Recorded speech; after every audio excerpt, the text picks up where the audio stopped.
یوسف یعقوب کے 12 بیٹوں میں سے ایک تھے۔ وہ اپنے والد کے بہت عزیز تھے۔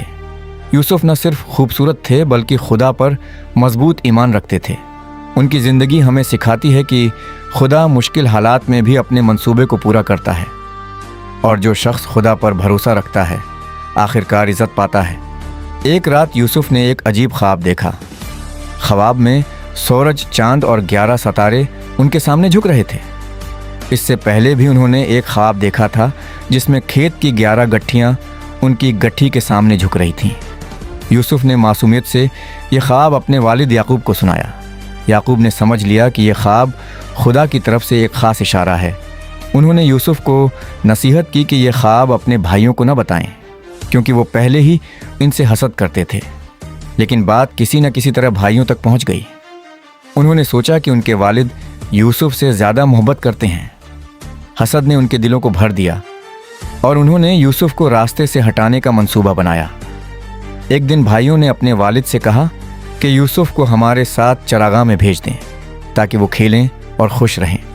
یعقوب کو دل میں خدشہ تھا، مگر آخرکار انہوں نے اجازت دے دی۔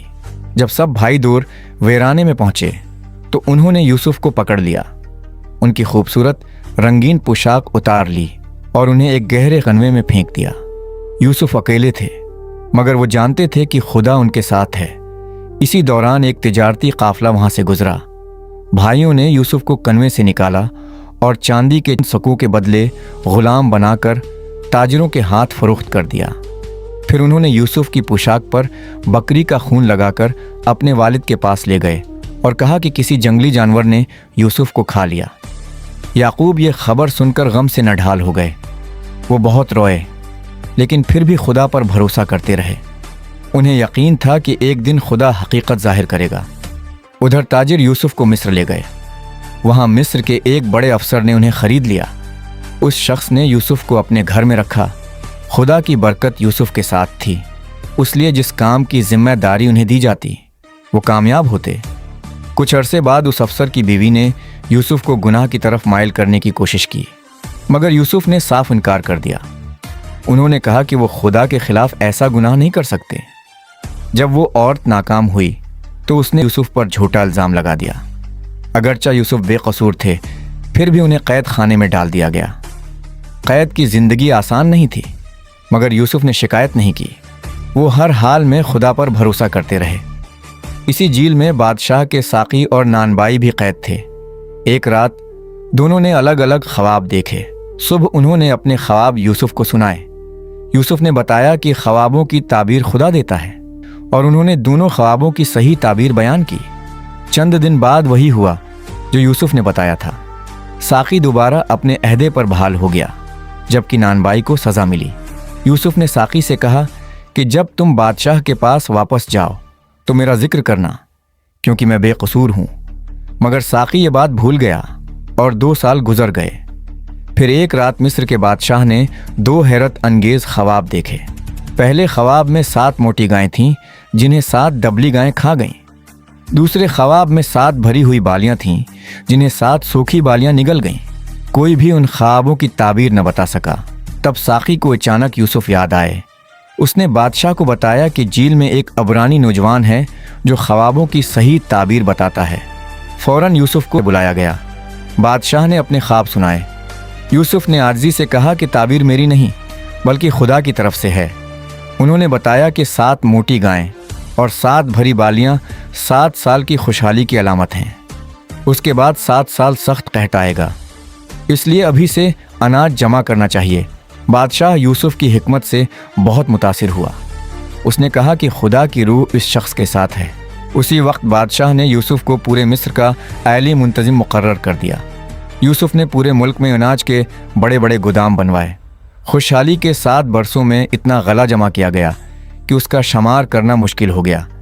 پھر وہی ہوا جس کی پیش گوئی کی گئی تھی۔ 7 سالہ قحط شروع ہو گیا۔ صرف مصر میں اناج موجود تھا، اس لیے آس پاس کے ممالک کے لوگ بھی غلہ خریدنے مصر آنے لگے۔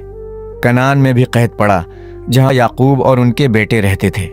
یعقوب نے اپنے بیٹوں کو مصر بھیجا تاکہ وہاں سے اناج خرید سکیں۔ جب بھائی مصر پہنچے تو وہ یوسف کے سامنے آئے، مگر انہوں نے یوسف کو پہچانا نہیں۔ یوسف نے انہیں فوراً پہچان لیا۔ ان کے بچپن کے خواب پورے ہو رہے تھے کیونکہ ان کے بھائی ان کے سامنے جھک رہے تھے۔ یوسف نے جلدی سے اپنی شناخت ظاہر نہیں کی۔ وہ جاننا چاہتے تھے کہ کیا ان کے بھائی بدل چکے ہیں یا نہیں۔ انہوں نے ان سے کئی سوال کیے اور کہا کہ اگلی بار اپنے سب سے چھوٹے بھائی بنیامین کو بھی ساتھ لانا۔ جب بھائی واپس گھر گئے تو انہوں نے ساری بات اپنے والد کو بتائی۔ پہلے تو یعقوب راضی نہ ہوئے، لیکن شدید قحط کی وجہ سے آخرکار انہوں نے بنیامین کو بھی ان کے ساتھ بھیج دیا۔ اس بار یوسف نے اپنے بھائیوں کا بہت عزت سے استقبال کیا۔ انہوں نے خفیہ طور پر اپنا چاندی کا پیالہ بنیامین کے تھیلے میں رکھوا دیا۔ جب بھائی روانہ ہوئے تو ان کا سامان چیک کیا گیا اور پیالہ بنیامین کے پاس ملا۔ بھائی بہت پریشان ہو گئے۔ انہوں نے التجا کی کہ بنیامین کی جگہ ہم میں سے کسی کو رکھ لیں، مگر اسے جانے دیں۔ اسی وقت یہ ظاہر ہوا کہ بھائیوں کے دل بدل چکے تھے۔ وہ اب اپنے چھوٹے بھائی کو اکیلا چھوڑنے کے لیے تیار نہیں تھے، بلکہ اس کی خاطر خود قربانی دینے کو تیار تھے۔ تب یوسف اپنے جذبات پر قابو نہ رکھ سکے۔ انہوں نے سب مصری خادموں کو باہر بھیج دیا اور روتے ہوئے اپنے بھائیوں سے کہا، میں تمہارا بھائی یوسف ہوں، کیا میرے والد اب بھی زندہ ہیں؟ بھائی حیران رہ گئے۔ انہیں یقین ہی نہیں آ رہا تھا کہ جس بھائی کو انہوں نے غلام بنا کر بیچ دیا تھا وہ آج مصر کا حاکم بن چکا ہے۔ وہ خوفزدہ تھے کہ شاید یوسف ان سے بدلہ لیں گے، لیکن یوسف نے محبت سے کہا، غم نہ کرو، تم نے برا سوچا تھا، مگر خدا نے اسی واقعے کو بھلائی کے لیے استعمال کیا تاکہ بہت سے لوگوں کی جان بچ سکے۔ انہوں نے اپنے بھائیوں کو معاف کر دیا اور انہیں گلے لگا لیا۔ برسوں کی جدائی محبت اور آنسوؤں میں بدل گئی۔ اس کے بعد یوسف نے اپنے والد یعقوب کو مصر بلانے کا انتظام کیا۔ گاڑیاں، خوراک اور ضروری سامان بھیجا گیا تاکہ پورا خاندان آرام سے سفر کر سکے۔ جب یعقوب نے سنا کہ یوسف زندہ ہیں تو پہلے انہیں یقین نہ آیا، لیکن جب انہوں نے مصر سے آنے والی گاڑیاں دیکھیں تو ان کے دل میں نئی امید جاگ اٹھی۔ آخرکار پورا خاندان مصر پہنچا۔ برسوں بعد باپ اور بیٹے کی ملاقات ہوئی۔ یوسف اپنے والد سے لپٹ کر بہت دیر تک روتے رہے اور یعقوب نے خدا کا شکر ادا کیا کہ انہیں اپنے بیٹے کو دوبارہ دیکھنے کا موقع ملا۔